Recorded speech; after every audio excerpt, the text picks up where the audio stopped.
வணக்கம் பிள்ளைகளே, நான் உங்களுக்கு சொல்லியிருப்பேன் போன வீடியோவில் நாங்கள் அடுத்த வீடியோவில் கார்போஹைட்ரேட் பார்ப்போம்ட்டு. இப்போ நாங்கள் இன்றைக்கு கார்போஹைட்ரேட்டை பற்றி பார்க்க போகிறோம். அந்த வகைகள் எல்லாத்தையும் பார்ப்போம்.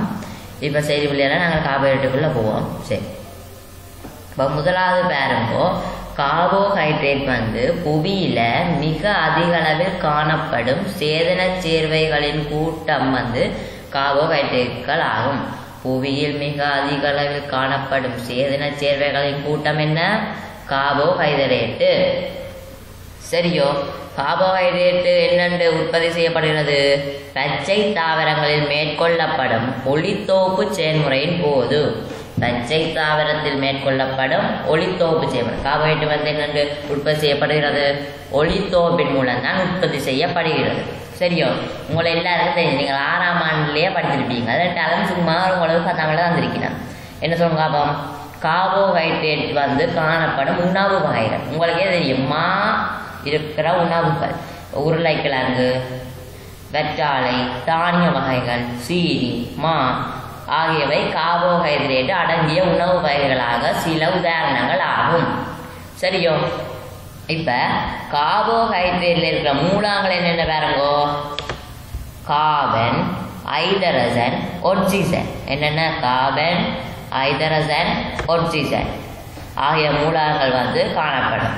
இப்போ இந்த கார்போஹைட்ரேட்டில் ஹைட்ரஜன், ஆக்சிஜன் என்ற மூலங்கள் 2க்கு 1 என்ற வீதத்தில் காணப்படும். என்ன வீதம்? 2க்கு 1 என்ற வீதத்தில் ஹைட்ரஜனும் ஆக்சிஜனும் இந்த கார்போஹைட்ரேட்டில் காணப்படும். சரியோ, இதில் பாருங்க, கார்போஹைட்ரேட்னா மூலக சூத்திரம் C6H2OY. என்ன கார்போஹைட்ரேட் மூலக்கூறு சூத்திரம் என்ன? C6H2OY. இப்போ கேட்பினம், கார்போஹைட்ரேட் மூலக்கூறு சூத்திரத்தை எழுதுங்கோண்டா C6H2O எழுதிட்டு ப்ராக்கெட் போடணும். ப்ராக்கெட் போட்ட அடிப்பில் வெளியில் பை, C6H2 ப்ராக்கெட்டுக்கு வெளியில் பை. சரியோ, இப்போ பாருங்க பிள்ளையாலே, இந்த கார்போஹைட்ரேட்டை நாங்கள் 3 வகைப்படுத்தலாம். எத்தனை வகை? 3 வகை. அது என்னென்னா, ஒரு சக்கரைட், இரு சக்கரைட், பல்சக்கரைட். சரியோ, ஒரு சக்கரைட்ண்டா ஆங்கிலத்தில் மோனோசக்கரைட்னு சொல்லுவீங்க. இரு சக்கரைட்ண்டா டைசக்கரைட்னு சொல்லுவீங்க. பல்சக்கரைட்ண்டா பொலிசக்கரைட்னு சொல்லுவீங்க. இதுகிட்ட மூலக்கூறு சூத்திரத்தை பாருங்கோ. ஒரு சக்கரைட்ண்டா C6H12O6. என்னென்ன? C6H12O6. இந்த ஒரு சக்கரைட்டுக்குள்ள இந்த 3 இது பெறப்போகுது. 3 விதமான இதுக்கு பெறப்போகுது. சரியோ, என்னென்னு பாருங்கோ. Glucose, fructose, galactose. Glucose, fructose, galactose. சரியோ, அடுத்தது பாருங்க பிள்ளையாலே, இரு சக்கரைட். இரு சக்கரைட்ல மூலக்கூறு சூத்திரம் C12H22O11. C12H22O11. இந்த இரு சக்கரைட்டுக்கான உதாரணங்களை பாருங்கோ. Maltose, sucrose, lactose. Maltose, sucrose, lactose. சரியோ, இந்த ஒரு சக்கரைட்டுக்கு என்ன மாதிரியான உதாரணங்கள்? Glucose, fructose, galactose. இந்த இரு சக்கரைட்டுக்கு மோல்டோஸ், சுக்ரோஸ், லாக்டோஸ். அடுத்தது பாருங்கோ, பல்சக்கரைட். சரியோ, பல்சக்கரைட்டுக்கான மூலக்கூறு சூத்திரம் என்ன? C6H10O5 ப்ராக்கெட்டில் க்ளோஸ் வெளியில் N போடும். சரியோ, C6H10O5 போட்டுட்டு ப்ராக்கெட்டு வெளியில் N. என்னென்னு சொல்லுங்க அப்போ? குளுக்கோஸ் மூலக்கூறுகளில் எண்ணிக்கை. என்னென்ன? குளுக்கோஸ் மூலக்கூறுன்ற எண்ணிக்கை. இப்போ இந்த பல்சக்கரைட்டுக்குள்ள வர உதாரணங்களை பாருங்கோ. என்னென்னா, மாப்பொருள், செல்லுலோஸு, கிளைக்கோஜன். என்னென்னா, மாப்பொருள், செல்லுலோஸு, கிளைக்கோஜன். இங்கே ஒரு சக்கரைட்டுக்கு என்னென்ன? Glucose, fructose, galactose. இரு சக்கரைட்டுக்கு மோல்டோஸ், சுக்ரோஸ், லாக்டோஸ். பல்சக்கரைட்டுக்கு மாப்பொருள், செல்லுலோஸு, கிளைக்கோஜன். சரியோ பிள்ளையாலே? இப்போ நாங்கள் அடுத்தது இப்போ ஒரு சக்கரைட்டை கொஞ்சம் விரிவாக பார்ப்போம். சரியா? இப்போ பாருங்க பிள்ளையாலே, நாங்கள் ஒரு சக்கரைட்டை பார்ப்போம். கார்போஹைட்ரேட்டின் கட்டமைப்பலகு ஒரு சர்க்கரைட் ஆகும். ஒரு சர்க்கரைட் வந்து என்ன? கார்போஹைட்ரேட் கட்டமைப்பலகு. சரியோ? இவை வந்து எளிய வெள்ளங்கள் எனவும் பொதுவாக அழைக்கப்படும். இது வந்து பொதுவாக எளிய வெள்ளங்கள் என்று தான் அழைக்கப்படும். சரியோ? இவை பளிங்குரு அமைப்பை காட்டுகின்றன, நீரில் கரைகின்றன, இனிப்பு சுவை கொண்டவை. இவை வந்து பளிங்குரு அமைப்பு, நீரில் கரையும், இனிப்பு சுவை கொண்டவை. சரியோ? இந்த மோனோசக்கரைட்டுக்கு என்னென்ன பார்த்தாங்களா? ஒரு சக்கரைட்டுக்கு என்னென்ன பார்த்தாங்க சொல்லுங்க. உதாரணம் குளுக்கோஸ், ஃப்ரக்டோஸ், கலெக்டோஸ். என்னென்ன? Glucose, fructose, galactose. இப்போ நாங்கள் குளுக்கோஸில் அது காணப்படும் இடங்களை பார்ப்போம். பழுத்த பழங்கள், மற்றது தேன். குளுக்கோஸ் வந்து எங்கே காணப்படுமா? பழுத்த பழங்களில், தேனில் காணப்படும்.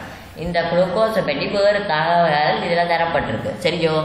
மாப்பொருள் அடங்கிய எல்லா உணவுகளும், சரி எங்கெங்கே இது காணப்படும் சொல்லுங்க. அப்போ மாப்பொருள் அடங்கிய எல்லா உணவுகளும் நீர் பகுப்படையும் போது பெறப்படும் இறுதி விளைபொருள். மாப்பொருள் அடங்கிய எல்லா உணவுகளும் நீர் பகுப்படையக்க வர இறுதி விளைபொருள் தான் குளுக்கோஸ். சரியோ? இக்குளுக்கோஸ் வந்து அகத்துறிஞ்சப்பட்டு குருதியுடன் சேர்க்கப்படும். உங்களுக்கு தெரியும் தானே, குளுக்கோஸ் வந்து அகத்துறிஞ்சப்பட்டு குருதியோட சேர்க்கப்படும். தாவர ஒளித்தொகுப்பு செயல்முறையில் பிரதான விளைபொருள் குளுக்கோஸ். இப்போ நாங்கள் மேலே படிச்சாங்களே இல்லை, தாவர ஒளித்தொகுப்பு செயல்முறையில் வர விளைபொருள் வந்து குளுக்கோஸ் உண்டு. அடுத்த இன்னொரு விடயம் சொல்லி இருக்கிறோம். கலச்சுவாசத்தின் போது குளுக்கோஸ் உடைக்கப்பட்டு சக்தி விடுவிக்கப்படுகிறது. கலச்சுவாசத்திலேயா குளுக்கோஸ் உடைக்கப்பட்டு சக்தி விடுவிக்கப்படுமா? சரியோ? இப்போ ஃப்ரக்டோஸை பாருங்க. ஃப்ரக்டோஸ் வந்து எங்கெங்கே காணப்படுமெண்டா பழுத்த பழங்கள், தேன், இனிப்பு பூசணி, கேரட். பழுத்த பழங்கள், தேன், இனிப்பு பூசணி, கேரட். இப்போ இதை பற்றி கொஞ்சம் தகவல் தந்திருக்கிறோம். பல வெள்ளம் எனவும் அழைக்கப்படும். பல வெள்ளம் எனவும் அழைக்கப்படும். இங்கிலீஷ்ல என்ன சொல்லிட்டோம்? Fruit sugar. சரியோ? காய்கள் பழுக்கும் போது ஃப்ரக்டோஸ் உருவாகிறது. காய்கள் பழுக்கும் போது ஃப்ரக்டோஸ் உருவாகிறது. இனிப்பு சுவை கூடியவை. இனிப்பு சுவை கூடியவை. இப்போ உங்களுக்கு எக்ஸாம்பிள் கேட்கலாம், பல வெள்ளம் என அழைக்கப்படுவது எது? அப்போ நீங்கள் என்ன எழுதணும்? ஃப்ரக்டோஸ். சரியோ? இப்போ நாங்கள் அடுத்த பாருங்க கலெக்டோஸ். கலெக்டோஸ் எல்லாருக்கும் தெரியும். அது வந்து பால் உற்பத்தி உணவுகள்லாம் காணப்படும். எங்கே காணப்படும்? பால் உற்பத்தி உணவுகளில். சரியோ? இப்போ இதுக்கான வேறு தகவல்களை நாங்கள் இப்போ பார்ப்போம்.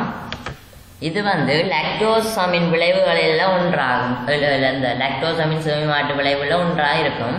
அடுத்தது இதுக்கு வந்து இனிப்பு சுவை இல்லை. சரியோ? இனிப்பு சுவை அற்றது. சரியோ? இப்போ நாங்கள் அடுத்ததாக வந்து இரு சர்க்கரைட்டை பார்ப்போம். சரி பிள்ளைகளே, நாங்கள் இப்போ இரு சர்க்கரைட்டை பார்ப்போம். இரண்டு ஒரு சர்க்கரைட்டுகள் சேர்ந்து இரு சர்க்கரைட்டு உருவாகிறது. என்ன? இரண்டு ஒரு சர்க்கரைட் சேர்ந்து இரு சர்க்கரைட் உருவாகிறது. சரியோ? இதன் போது வந்து நீர் மூலக்கூறு ஒன்று வெளியேறுகிறது. இப்போ இந்த செயல்முறைக்கு தானே இதே இந்த செயல்முறையில் வந்து ஒரு நீர் மூலக்கூறு வந்து கட்டாயம் வெளியேறும். சரியோ?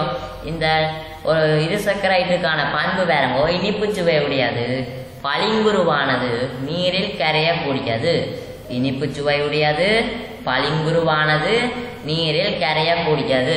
நாங்கள் இந்த இரு சர்க்கரைட்டுக்கு என்னென்ன உதாரணம் பார்த்தாங்க சொல்லுங்க பாப்போம். Maltose, sucrose, lactose.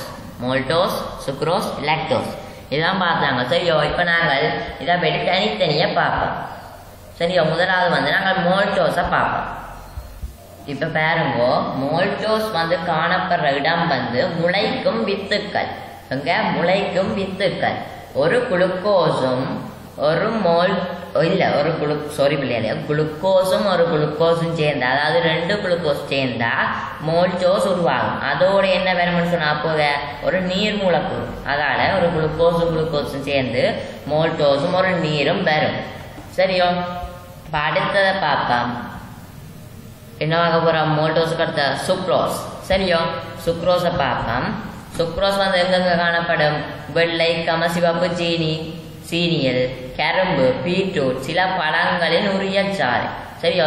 சில பழங்களில் உரியல் சாற்றில், வெள்ளை சிவப்பு சீனியில், கரும்பில், பீட்ரூட்டில் எல்லாத்துலேயும் இந்த சுக்ரோஸ் வந்து காணப்படும். சரியோ? சுக்ரோஸ் அப்போ என்ன தோன்றுது? ஒரு குளுக்கோஸும் ஒரு ஃப்ரக்டோஸும். குளுக்கோஸும் என்ன? ஃப்ரக்டோஸும். அது வந்து என்ன? ஒரு குளுக்கோஸும் இன்னொரு குளுக்கோஸும். இது வந்து ஒரு ஃப்ரக்டோஸும் ஒரு குளுக்கோஸும் சேர்ந்து சுக்ரோஸை உருவாக்குது. அதோட என்ன வரும்? நீர் மூலக்கூறு வரும். சரியோ? அடுத்த பாருங்க லாக்டோஸ். என்ன லாக்டோஸ்? லாக்டோஸ் வந்து எங்க காணப்படும்டா பால் உற்பத்தி உணவுகள். அங்க பார்த்தாங்களோ கேலக்டோஸ், இங்க லாக்டோஸ். சரியோ? இப்ப இதுல வந்து கலக்டோஸும் குளுக்கோஸும் சேர்ந்து லாக்டோஸை ஒரு நீர் மூலக்கூறையும் உருவாக்கும்.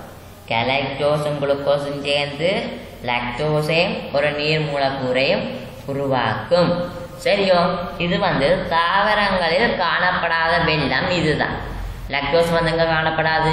தாவரங்கள்ல காணப்படாது.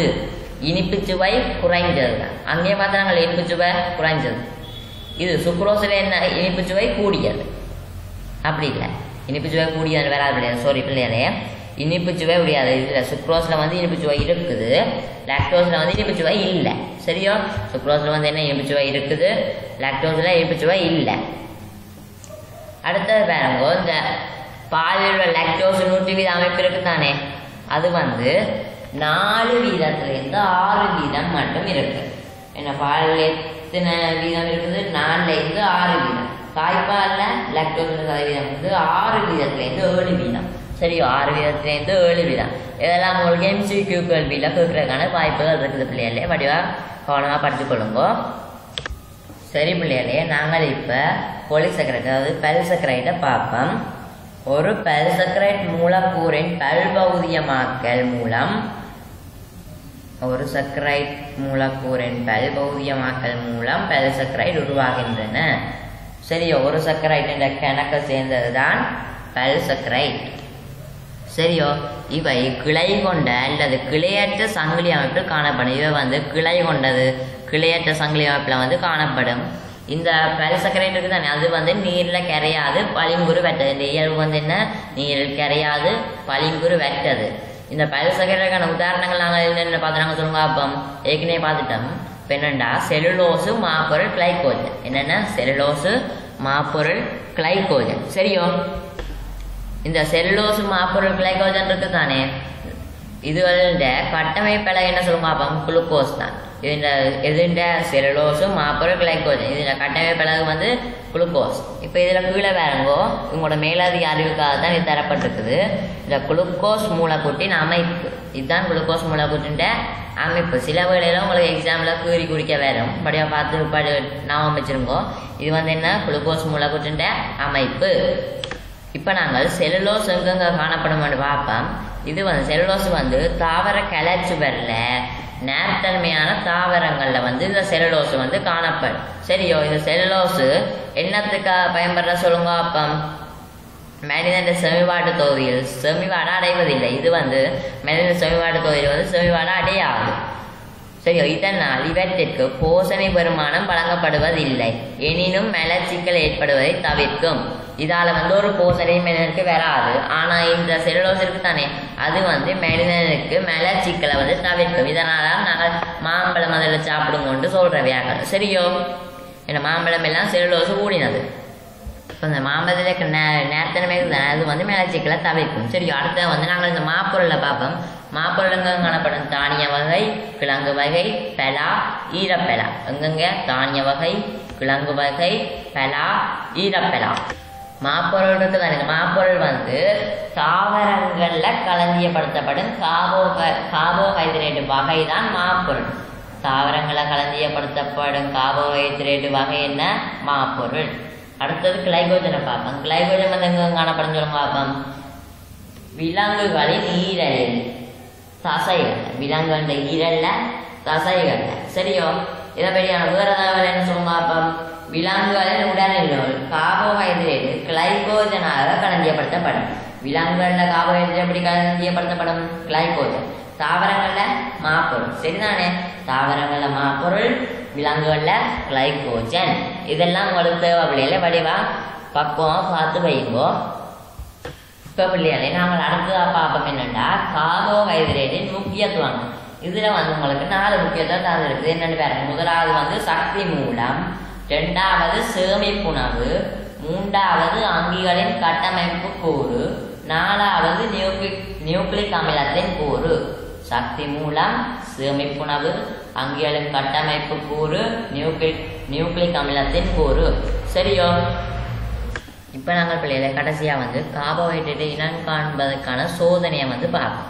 சரியா, முதலாவது வந்து மாப்பொருளுக்கான சோதனை. என்னென்ன மாப்பொருளுக்கான கண்டுபிடிக்கிறதுனா பார்ப்போம். முதலாவது வந்து உணவில் சிறிதளவை எடுத்து நசுக்கி நீருடன் நன்றாக கலக்குங்கள். சரியா, மாப்பொருள் இருக்கிற உணவிற்கு தானே அதை எடுத்து நசிச்சு போட்டு நீரோட கலப்போம். அதில் வந்து அயடின் சொல்யூஷன் இருக்கு தானே, அயடின் கரைசல், அது வந்து சிறிதளவு விட்டால் கரநீல நிறம் வந்து தோன்றும். கரநீல நிறம் வந்து தோன்றும். கரநீல நிறம் வந்து தோன்றினா நாங்கள் என்ன செய்யலாம், அதில் மாப்பொருளுக்கண்டை வந்து உறுதி செய்து கொள்ளலாம். அடுத்த வந்து ஒரு சக்கரைட்டுக்கான சோதனை. என்ன ஒரு சக்கரைட்டுக்கான சோதனை? இதில் இந்த ஒரு சக்கரைட்டுக்கான சோதனையை வந்து எப்படி செய்கிறேன்டா, ஒரு குளுக்கோஸ் கலவை எடுத்து அதை டெஸ்ட் டியூப்பில் எடுத்து போட்டு பிறகு சிறிதளவு பெனடிக் சொல்யூஷன் இருக்கான அதை விட்டு தண்ணியில் அமழ்த்தி அதை வந்து சூடாக்கணும். சூடாக்க வந்து நீலம், முதல் நீலம், பிறகு பச்சை, பசிய மஞ்சள், செம்மஞ்சள், செங்கட்டி சிவப்பு நிற வீழ்வடிவு வந்து தோன்றும். இது தோன்றினா வந்து இது ஒரு சக்கரைக்கு இருக்கிறது என்று உறுதி செய்யப்படும். இதுதான் ஒரு சக்கரைக்கான சோதனை.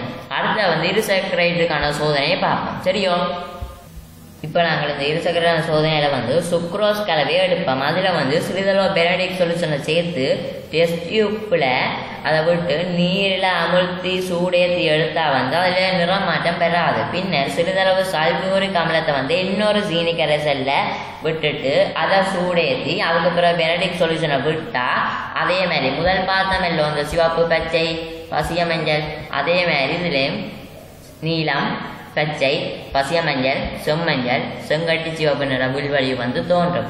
இது தோன்றினா வந்து நாங்கள் என்ன செய்யலாம், இரு சக்கரைக்கான சோதனை செய்து கொள்ளலாம். இது தோன்றா வந்து இதில் இருக்க இரு சக்கரைட்டுக்கு நாங்கள் உறுதி செய்து கொள்ளலாம். சரியோ, இப்போ நாங்கள் அடுத்ததாக வந்து புரதத்தை வந்து அடுத்த வீடியோவில் பார்ப்போம். இது உங்களுக்கு விளங்கியிருக்குமே நினைக்கிறோம் பிள்ளைகளே. மறக்காமல் சேனலை சப்ஸ்கிரைப் பண்ணுங்கள். இந்த வீடியோ வந்து உங்களோட ஃப்ரெண்ட்ஸுக்கும் ஷேர் பண்ணுங்கள். நன்றி, வணக்கம். இதில் ஏதாவது திருத்தி கொள்ளணும், கிளியர்ஸ் இது வந்து கிளியர் இல்லாட்டிக்கு கீழே கமெண்ட் பாக்ஸில் போடுங்க. நாங்கள் அடுத்த வீடியோவில் அதை நிறைவேற்றி கொள்கிறோம். சரி பிள்ளைகளே, பாய்.